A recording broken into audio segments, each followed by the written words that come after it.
Hi all, welcome to my channel Arya's Academic Solutions.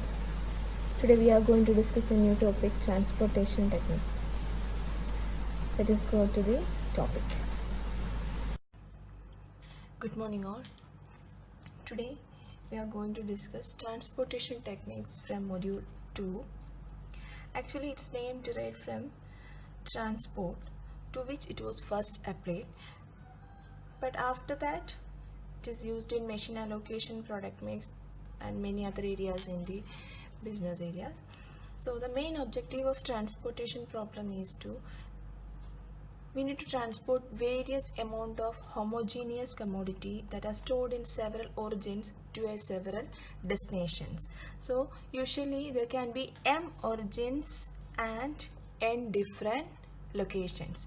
As there are m origins, origin is usually represented using the letter O, so there can be O1, O2, etc. OM origins, and the destinations are represented using the letter D, so there can be n different destinations. So D1, D2, etc. Dn are the different number of destinations.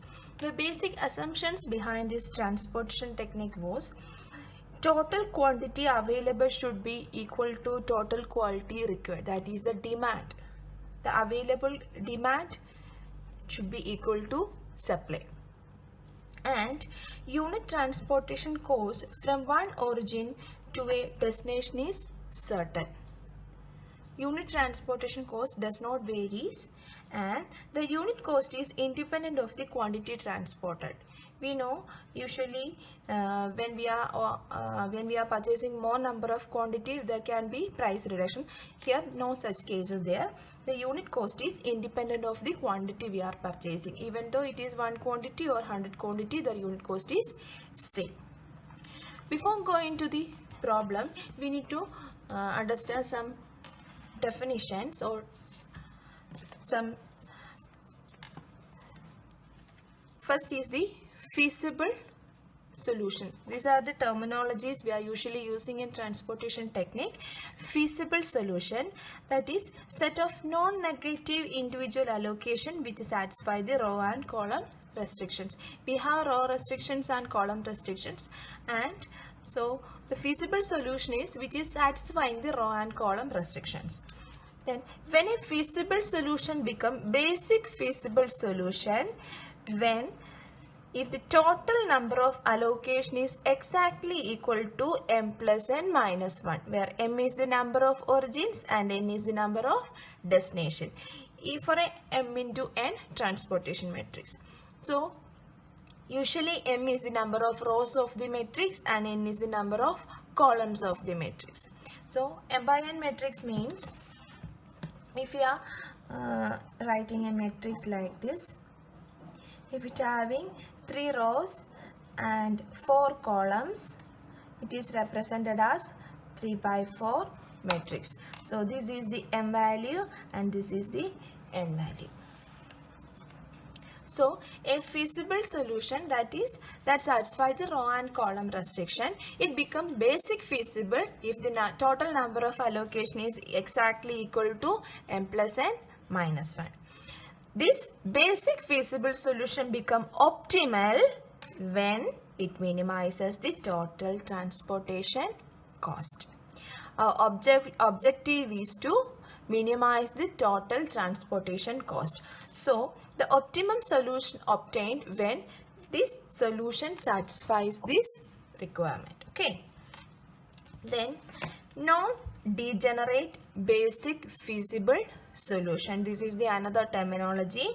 A m by n transportation problem is said to be non-degenerate basic feasible solution if it satisfies these following 2 conditions. First is the number of allocation should be equal to m plus n minus 1. That is basic feasible solution. And the allocations are in the independent position. Each allocation is independent to each other. Then we can say that non-degenerate basic feasible solution is obtained. For getting transportation problem solutions, first we need to obtain an initial basic feasible solution, then we need to make it optimal solution. First we need a basic feasible solution. After that, we are optimizing the solution. Usually there is two steps. Okay. The first step is the initial basic feasible solution. It satisfies the rim requirement, that is the allocation made in every row taken together is equal to the availability shown in that row. Similarly, the allocation for each column equal to the demand in that column. For that, we are usually using three methods: northwest corner rule, lowest cost entry method, otherwise it is known as matrix minima method. Third is Vogel's approximation method or unit cost penalty method. These are the different names. You need to look through all these names and kept in your mind. Northwest corner rule, lowest cost entry method or matrix minima method, Vogel's approximation method or unit cost penalty method. For doing, we can done a problem in each of these methods. Northwest corner, the procedure is allocate the 1-1 MAC cell, that is here this is the 1-1 cell, that is the now row is first row and the column is first column. So this is the 1-1 cell. Okay, allocate the 1-1 cell maximum possible amount, which is minimum of row total and column total. So either a row or column total get exhausted. So cross off that row or column as the case may be. Then after that, consider the reduced matrix in that matrix. Repeat the above same step. Repeat the above steps until all available quantities are exhausted. We can solve this problem using northwest corner method. So usually a transportation problem looks like that. It having several number of origin, several number of destinations. So each origin have some supply. There is available some supply. Each destination required some quantity. So there is a demand also. The first condition, before we are going to do the problem, we need to check that this problem is balanced or not. Okay. So I am writing the problem to a fresh page.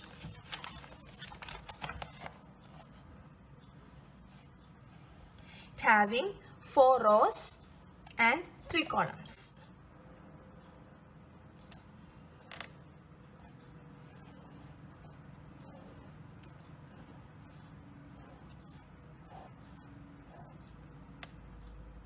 And I am writing these cost values.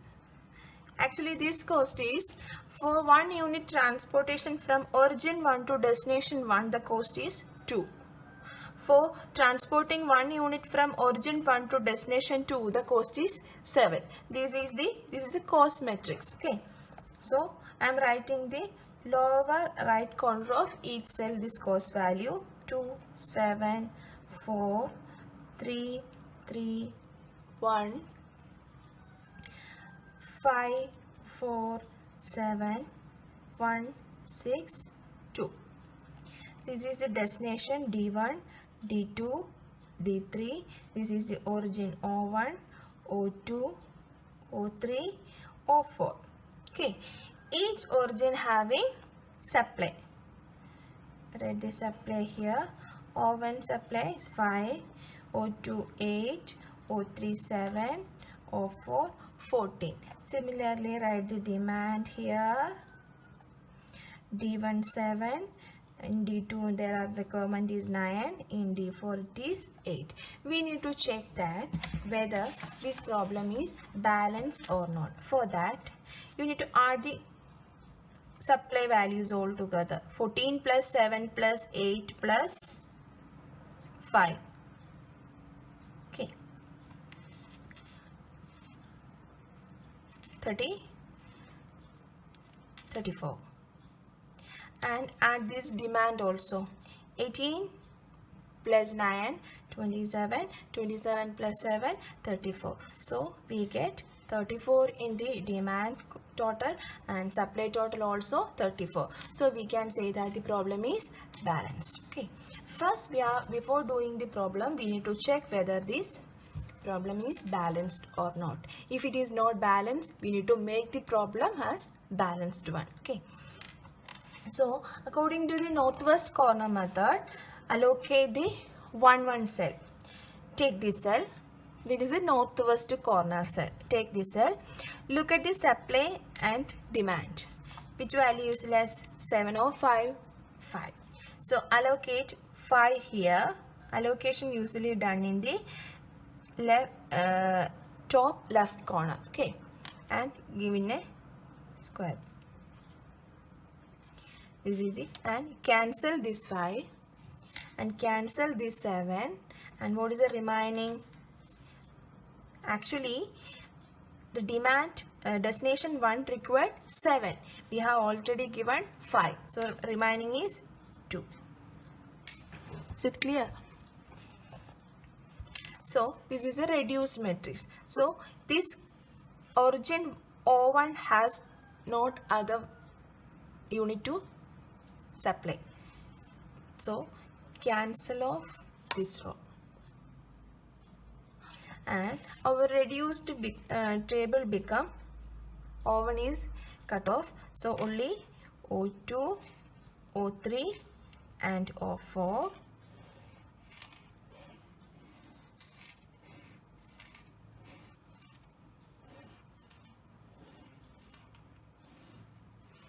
D1, D2, D3. Here 8, 7, 14, 2, 9, 18. Cost values also should be right there. 3, 3, 1, 5, 4, 7, 1, 6, 2. Again take the northwest corner cell. Here the value is 8. Here the value is 2. Which is the lesser value? 2. So cancel off it here, and the remaining is 6, and allocation given this cell as 2. This 2 is allocated here. 8 minus 2, 6. Okay, then column or row which is cancelled should be cancelled the column. Then the next table become just not having D1, only O2, O3, O4 and D2, D3.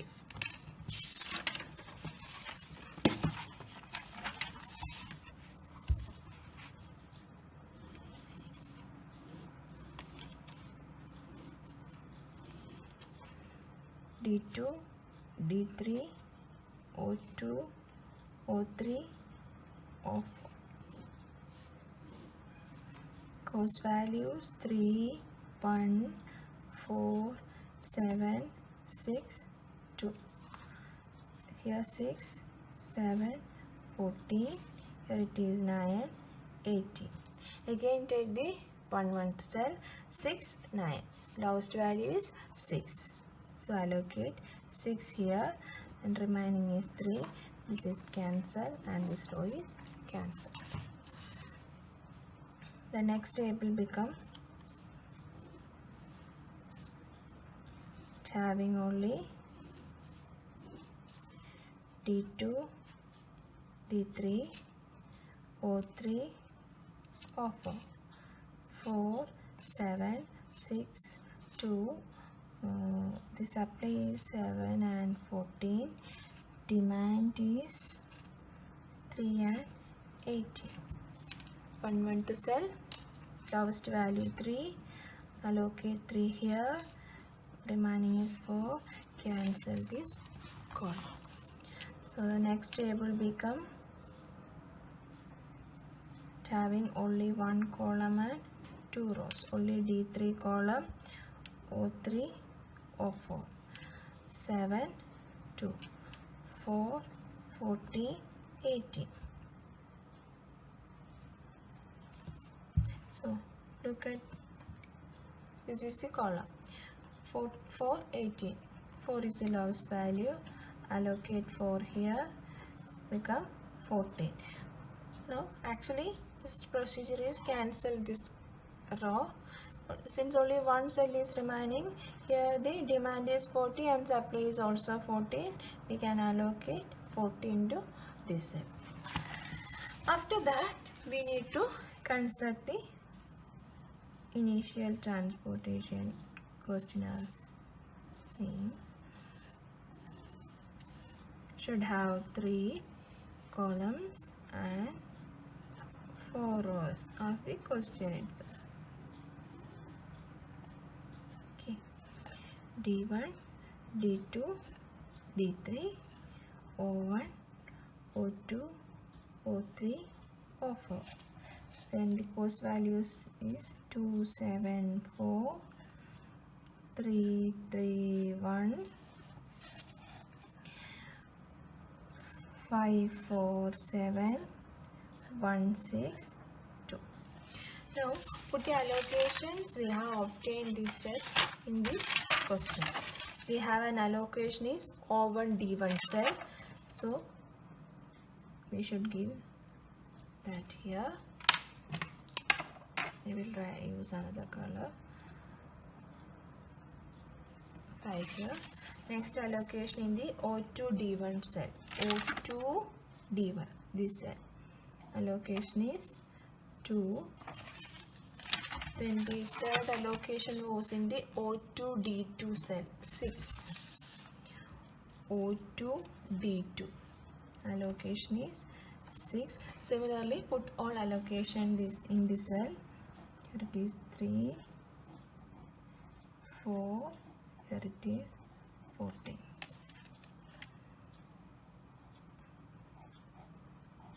Okay. So I have put all the allocation with the question and check number of allocation 1, 2, 3, 4, 5, 6. Number of allocations is equal to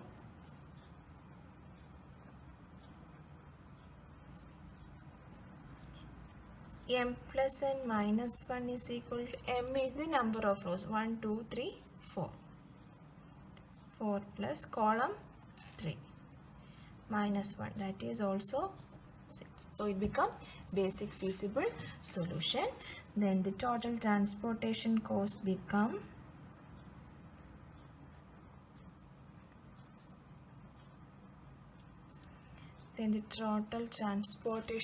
is equal to, we need to multiply the allocation to the cost value. 5 into 2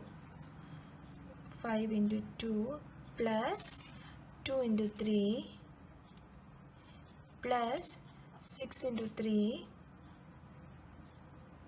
plus 3 into 4 plus 4 into 7 plus 14 into 2.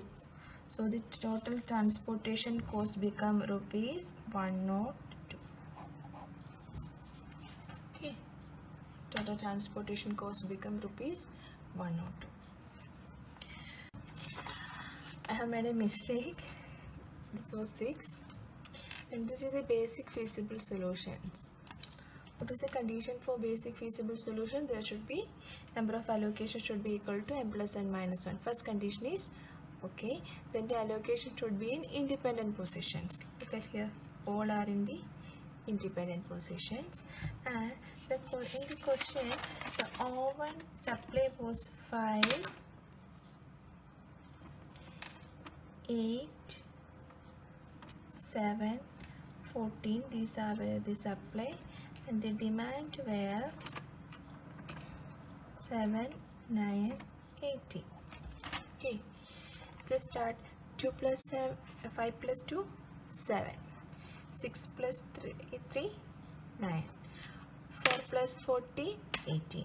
So it satisfies the column requirement. Then supply row total 5. 6 plus 2, 8. 3 plus 4, 7. 14. So it satisfies the rim requirement also. This is the rim requirement.